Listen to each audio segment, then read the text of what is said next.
Good evening, children. My name is Tippy, the red-headed reindeer, and welcome to a very special Christmas bedtime story presented by the Little Theatre of Watertown. Tonight's story is how Santa, Rudolph and Sedrick the Camel saved Christmas by Robin Galway and Sedrick the Camel. All ready? Let's begin. It was coming up to Christmas. The elves were busy stock-taking at the North Pole. The list for presents was long, and the elves were frowning because earlier in the year, Santa had caught the COVID-19 virus.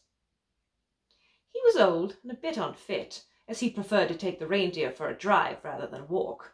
Santa's doctors had been suggesting for some years that he did some walking, but naughty Santa always was happy to drive. Fortunately, the doctors worked hard, so Santa recovered from COVID-19, but now he and the elves were a month behind schedule. Santa wanted even more toys to be delivered than usual because it had been a difficult year for children, and he wanted to bring happiness back into their lives. So Santa thought and thought and thought. He would need to call a special North Pole boardroom meeting with the head elves and Rudolph to represent the reindeer to discuss how to increase delivery schedule. Rudolph was eating some carrots when he got the call. Santa and the elves needed his help to organize the present deliveries for the Christmas schedule. Rudolph was troubled. How was he going to tell Santa that the trusted reindeer who loved to deliver Christmas presents might not be able to deliver all the presents this year, let alone any extra ones? Leading up to Christmas each year, the reindeer had a busy training schedule to ensure that they were in top form for Christmas Eve. The COVID-19 lockdown had stopped the reindeer from their normal round-the-world training sessions, and this meant they had to stay in their bubble and could only circle the North Pole. Rudolph had even invented a special fun race to circle the North Pole over 50 times a night. But it was a very small place, and although the reindeer had tried their hardest, they were still not race fit. As soon as they all arrived at the North Pole boardroom, the meeting started. Everyone talked a lot, but no one had any good ideas. What were they to do? They all left heavy-hearted. Later that night, everyone was tucked in, and Santa, the elves, and the reindeer all went to sleep. Rudolph started dreaming of the wondrous lands that they had passed the Christmas before, and he remembered the miracle of his falling sleigh. Suddenly he woke up. He had an idea and quickly sounded the trumpet to call everyone back to the boardroom. They arrived sleepily, as they'd only been in bed for 2 hours. But Rudolph was so excited he could hardly speak. "Remember the training run for last Christmas, when I lost control of my sleigh and we hurtled towards Earth and everything was out of control? As we were about to crash land, my hoof finally connected with the brakes and the spinning stopped and we slowed down. But there were camels below us and they had looked up, startled by the strange sounds. Sedrick immediately shouted to the other camels to run, but it was too late as we hit the earth and everything became tangled and a shock passed from my sleigh to Sedrick's saddle." Sedrick got to his feet and shook himself, and he was very kind and understanding. Rudolph explained how he had left Sedrick some special Santa reindeer saddles as a thank you. "He knows lots of camels. I'm sure they will help." Santa and the elves looked at each other and started smiling. "We can ask the camels to help us. How clever of Rudolph to think of this good idea," said Santa. "Please call him now." The elves fetched the trumpet for Rudolph. He wrapped his large reindeer lips around it and blew. He knew he had to blow hard, as the Middle East was a long way away from the North Pole. But as a result of the COVID-19 virus, the atmosphere was a lot cleaner, so the trumpet sounds quickly passed through the night sky. Sedrick the Camel was just drifting off to sleep when he heard the call. He tilted his head when he heard the trumpet sounds, and the toots came through in a special code known only to reindeer and special camels. Once he decoded the message and interpreted, Sedrick rushed to wake up the other camels. Then Sedrick made his surprise announcement. "My fellow camels, this is an exciting night. I have just accepted our next mission. We have been asked to make haste to go to the North Pole." "But Sedrick," some camels murmured, "it's the middle of the night. The North Pole is cold and on the other side of the world." Sedrick told them, "There's no time to waste. We're on an urgent mission to help Rudolph and Santa to bring smiles to the children of the world." Once the camels heard this, they quickly rose and spoke to their Bedouin shepherds. At first, the shepherds were surprised, and then they remembered that the spirit of Christmas started in the Middle East, in the little town of Bethlehem, and their own ancestors were a part of the story. Within moments, the Bedouin had saddled the camels. Then, in a flash of sand, they were off. It was a beautiful, clear night as they sped to the North Pole. But as they drew closer, the weather changed, and as the temperature dropped, the camels started shivering. "Sedrick," said the camels, "we're not sure if we can make it. This is much colder weather than normal, and we heard there's snow in the North Pole." "Don't worry," said Sedrick. "Santa and the elves have special warm saddles and blankets to give us as soon as we arrive." The camels sped through the night, but had to slow down as they approached the North Pole. Rudolph spoke through his loudspeaker and started to guide them towards the well-lit runway. Rudolph said, "You're on the glide path. A special runway has been made just for camels. As we know, with your long legs and at super camel speed, it's going to be hard to slow down." As they drew closer, with the clouds closing in, it was hard for Sedrick to see.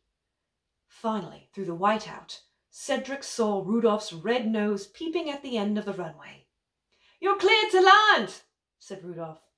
The runway was perfect, and the camels skidded along it in unison. Once the camels had landed, there was a rush of reindeer to meet them. Everyone was smiling as they went inside for some hot drinks and warm food. Later, the camels were tired, so they lay down in some hay that Rudolph and the other reindeer had made up for them. The next morning, everyone was up early and hurried to the boardroom. As they peered over the world's grid lines, Rudolph said, "Let us split the load and divide the earth between the cooler and warmer countries. The reindeer and the camels will deliver half presents each." Sedrick agreed. "We have just one mission, which is uniting us all." Rudolph replied, "You're so wise, Sedrick, to remind us that together we are stronger." Days sped by in preparation for Christmas, and before you could say one hump or two, it was the night before Christmas. 2 short blasts signaled that they should all stop loading the sleighs for their final planning meeting. Santa, Sedrick, and the elves welcomed the stop work when Rudolph blew his horn. They all pored over the map, rechecking the grid lines. The world was divided up, with the reindeer to travel west and the camels to head east, where the sun would rise first. After the meeting, hot milk and hay was served, and everyone fell asleep beside the cozy fire. The next morning, Sedrick woke early, excited that he and the camels were about to start a very special day. This was his destiny, and he thought in amazement how his life had changed since Rudolph and his sleigh had hurtled towards the earth. Just 1 year before, he was a hard-working camel with his feet firmly on the ground. And never, in his wildest dreams, that he would imagined he could fly. He was soon fully awake as the noise grew louder. Out on the runway, the elves were ticking off long lists and checking the ropes that were firmly tied to the sleighs. It was a quick breakfast, with special carrots as a treat. Santa, Sedrick, Rudolph, and the elves rechecked their final meeting place. They marked it with a big S for Santa. It was here that Santa would cross over from Sedrick and his team of camels to Rudolph and the reindeer. Fortunately, the weather forecast was cold and calm for takeoff. There were quick good lucks all around, and Santa mounted the special camel saddle, and they clip-clopped to the start of the runway. With the sleigh fully loaded, a runway much longer than normal was required for the extra weight and the camel's longer legs. Finally, Rudolph was a speck in the distance, waving a red flag. Sedrick and the camels left in unison, rapidly gathering speed, with Santa balancing carefully on Sedrick's special saddle. Santa smiled. They were on schedule and all was going well. Santa, Sedrick and the camels zigzagged across countries, making quick drops just like seasoned reindeer. Santa was tired, but there was no time for a cup of cocoa or hot milk. Sedrick reassured Santa that there would be time to rest when they returned home. Back at the North Pole, Rudolph sounded the trumpet for the reindeer to take off in phase 2 of the plan.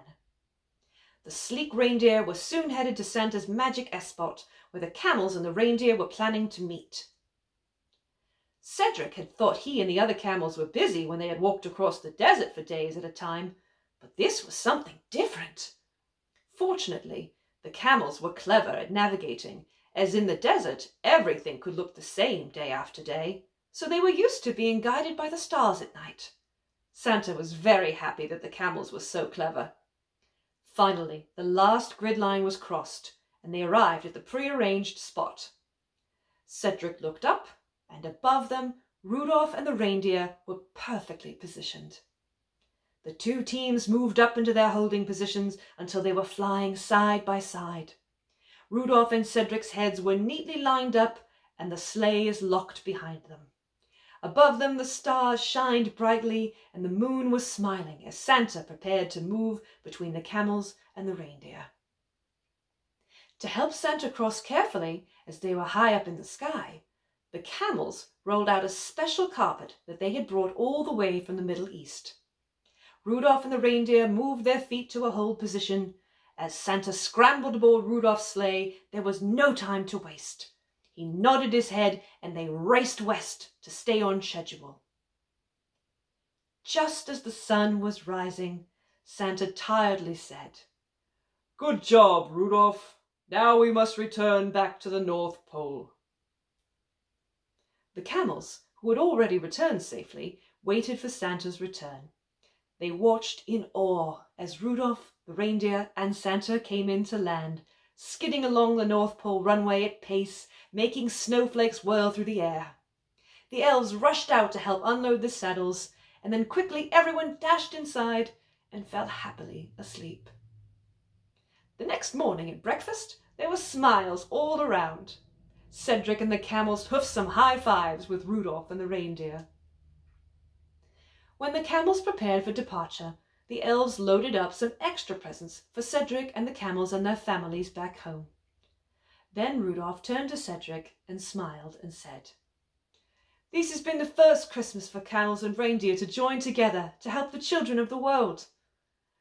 Santa, the elves and my team would like to thank you from the very bottom of our hearts for your kindness. COVID-19 was a very sad time, and we were worried that this Christmas wouldn't happen. But the elves, who were very old and wise, encouraged us to believe that something good can come out of something bad. I thought we were so different, coming from different lands and different cultures. But last night was true teamwork. We were in this together, and we made the children happy. We are very, very grateful. Take this one last special present. It'll keep you safe. It'll only be opened in an emergency, and one day we'll meet again." Sedrick and the camels turned smiling to thank Rudolph and his team for the joy of sharing the spirit of Christmas with their presents with all the children around the world. Then, after one final farewell, the camels took off down the runway, and they heard the farewell blast of Rudolph's trumpet in the distance as they sped through the air for their journey back home. The end. Good night.